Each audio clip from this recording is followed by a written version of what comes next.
Cirueles, buenas tardes. Buenas tardes, Carmen. ¿Cómo estás? Ya mirando a ver que se acaba el año. Esto dura 2 días, ¿eh? Está hoy en Asturias debajo de un temporal gigantesco, no sé, vamos a ver. Sí, no está mal. Bueno, amainará algún día, no te apures, pero estas son épocas en las que en toda España los temporales nos van barriendo, ¿no? Y además hace frío, no sé a qué temperatura estaréis, pero sí. Aquí en la costa del Mediterráneo también han bajado muchísimo las temperaturas. Pero qué suerte estar en Asturias, no está nada mal, ¿eh? Sí, llevamos 3 meses sin poder venir y con pruebas y esas cosas nos han dado permiso y aquí estamos. Muy bien. Bueno, hoy nos quieres hablar de estafadores que hicieron historia. Está fantástico porque antes comentaba que un poco de forma casual nos está saliendo un programa ciertamente engañoso. Hemos hablado de una historia de la mentira y un montón de cosas, así que lo de los estafadores nos viene de perlas. Además, ayer fue el Día de los Inocentes, el Día de los Primos en vuestro lenguaje, en el lenguaje del territorio negro. Así que este último territorio de este año tan oscuro nos quiere traer historias de los que se aprovechan de los primos, de los incautos, que siguen funcionando, que es que todos nos pueden estafar en cualquier momento y en cualquier rincón. Bueno, está sonando el golpe. Esta es una gran historia, ¿no?, de estafadores. Una historia maravillosa. No hay casi ningún delincuente tan guapo y tan simpático como Paul Newman aquí, ¿no? Como Robert Redford. Bueno, es difícil, porque es que era un hombre muy guapo. Ni estafadores ni no estafadores. Es difícil. El listón estaba muy alto, sí. Pero es una especie casi en extinción, ¿eh? Uno de vuestros favoritos en el ranking de estafadores es George Parker, que era un norteamericano. ¿Qué hacía este señor? Que supongo que daba el golpe, pero no como Newman y Redford. Parker fue un personaje real y era capaz de vender hielo a un esquimal. De ahí viene una de esas frases, ¿no? Era un hijo de inmigrantes irlandeses, muy humildes, de clase social muy humilde, y fue capaz de vender varias veces, más de 12 veces que se sepa, el puente de Brooklyn de la ciudad de Nueva York, el mismo puente de Brooklyn, a varias personas distintas, casi siempre turistas que iban a pasar unos días a Nueva York. Bueno, les enseñaba títulos... Capaz de vender un coche usado a cualquiera. ¡Qué barbaridad! Por favor. La historia, los documentos, hay una ficha entera de él y muestra cómo él falsificaba títulos de propiedad de ese puente de Brooklyn y iba convenciendo a los primos, a los turistas, de que podrían cobrarle un peaje a todos los coches que cruzaran el puente en Nueva York, ¿no? Él lo había construido, era el dueño del puente, les decía, pero le daba mucha pereza seguir explotándolo. La policía descubrió una de esas estafas ya muy tarde, cuando vieron que alguien estaba construyendo una garita, lo que sería una garita en el puente para empezar a cobrar esos peajes, ¿no? ¡Qué barbaridad! Parker fue detenido varias veces, no era fácil tenerlo encerrado. En una ocasión se escapó de una celda cogiendo la ropa y el abrigo de un policía y salió andando, tan campante. De nuevo en libertad fue capaz de vender la Estatua de la Libertad a un empresario bastante confiado y en el año 1928 fue condenado a cadena perpetua por un asunto de falsificación de cheques. Tenía ya 68 años y ya no salió de prisión, murió en la cárcel de Sing Sing, donde era una leyenda y era una persona muy respetada por los funcionarios y por los presos. Jamás había usado la violencia. Supongo que lo de los estafadores en las prisiones deben ser un poco la aristocracia de la delincuencia. Sí, bueno, los que no usan la violencia, los que engañan, digamos, a gente simplemente usando la propia avaricia, sí tienen cierto respeto, aunque como decías antes es una especie muy en extinción, ¿eh? Lo de delitos sin violencia se está perdiendo bastante. En Europa también hay algo parecido a Parker, ¿no? Hay otro estafador genial que se llama Victor Lustig, que también se dedicaba a vender edificios emblemáticos. Creo que el que vendía era la Torre Eiffel de París para hacer la chatarra. Está bien. Vendía el material, sí, el hierro. Hace ahora un siglo había mucha polémica en Francia con lo costoso que estaba siendo. Había un debate incluso en los periódicos, lo caro que era mantener la Torre Eiffel, la estructura de la Torre Eiffel.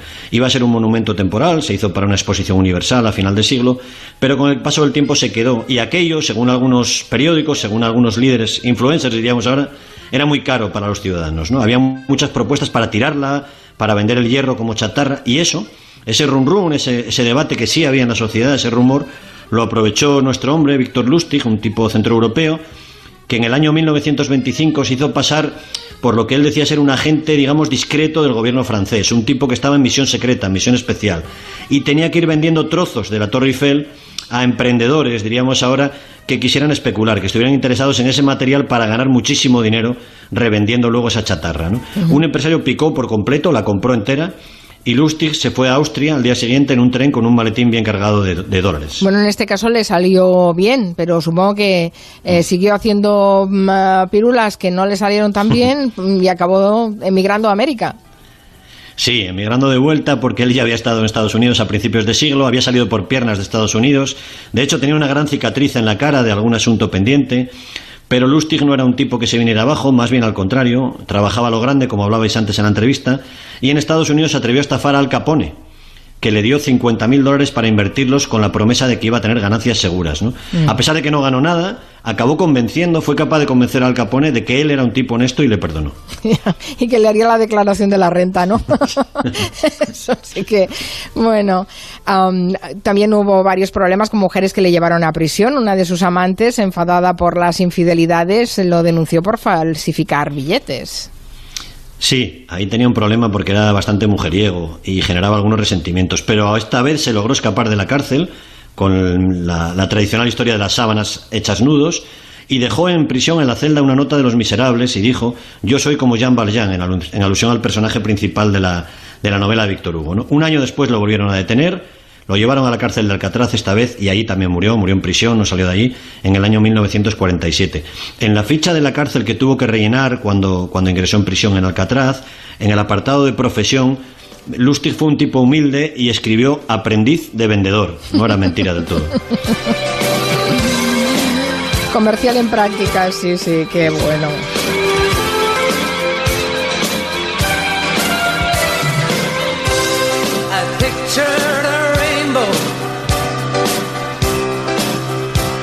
You held it in your hands. I had flashes, but you saw the plan.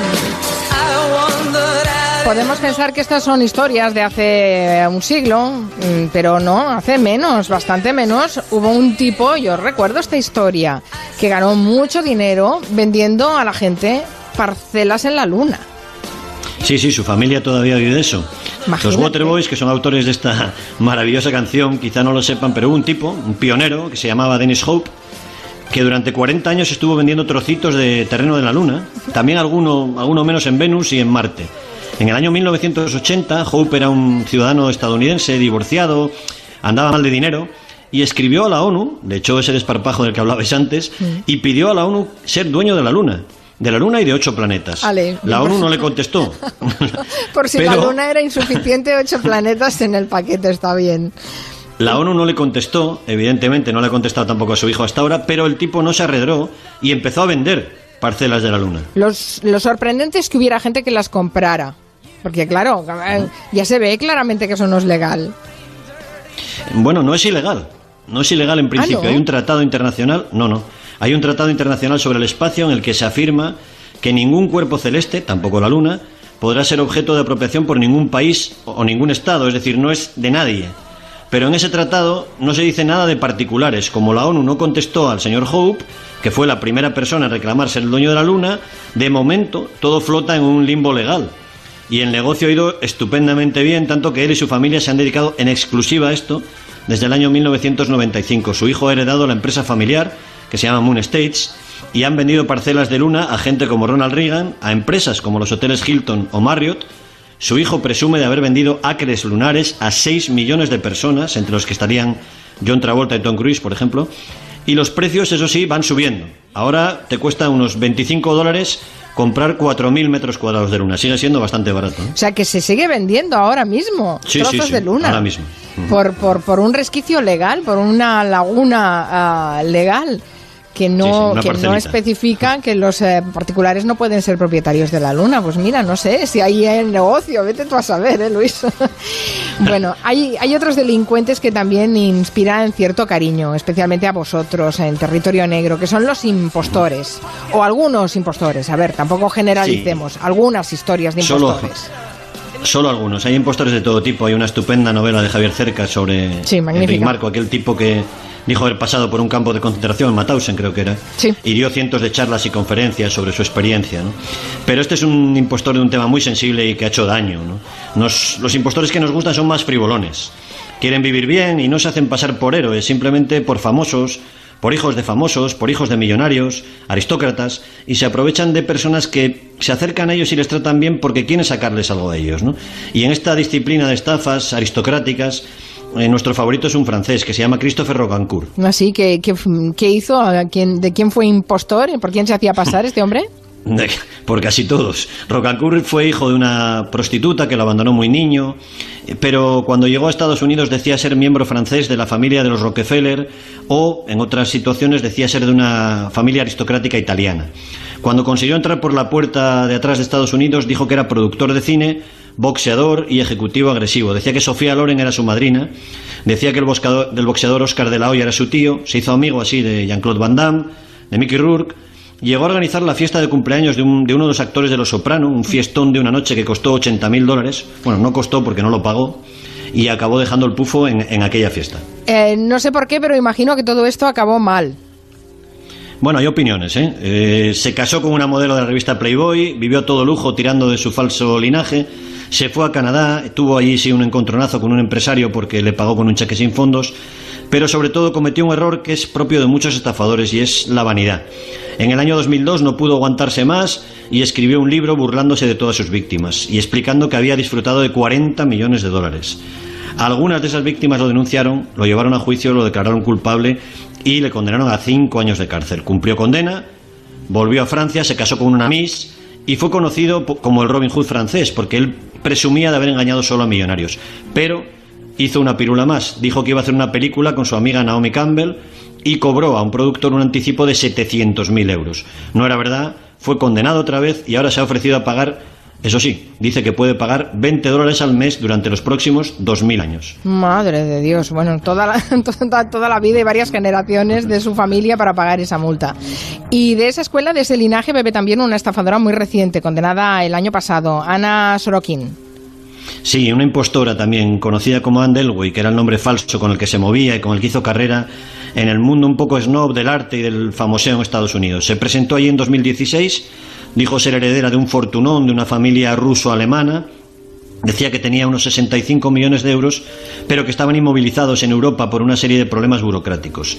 Se dedicó a vivir en hoteles de 5 estrellas, dejaba propinas de $100 y entró como un huracán en la alta sociedad de Nueva York, donde creó un club de artes y de diseño en Manhattan que aprovechó para sacar dinero a un montón de gente. Fue condenada a 4 años de prisión y Netflix está preparando ya una serie sobre su vida y sus estafas. Bueno, quieres acabar con unos impostores bizarros, los Milli Vanilli que cantaban, o más bien no cantaban. Esto sí que fue un engaño, vamos, tremendo. Pero no fueron solo ellos, ahí fue la productora que estaba detrás, ¿no? Era una trama enorme, sí. En un año tan sinuoso no podíamos terminar más que con una historia tan resbaladiza como esta. Se llamaban Fabrice Morvan y Rob Pilatus. Y la leyenda dice que empezaron como bailarines de la mítica Sabrina Salerno. Eran 2 tipos negros, cachas, guapos, rastas. Arrasaron haciendo como que cantaban esta y alguna otra canción. En el año 90 ganaron el Grammy al mejor artista revelación. Y uno de ellos se atrevió a decir que era más difícil cantar sus composiciones que las de Elvis Presley.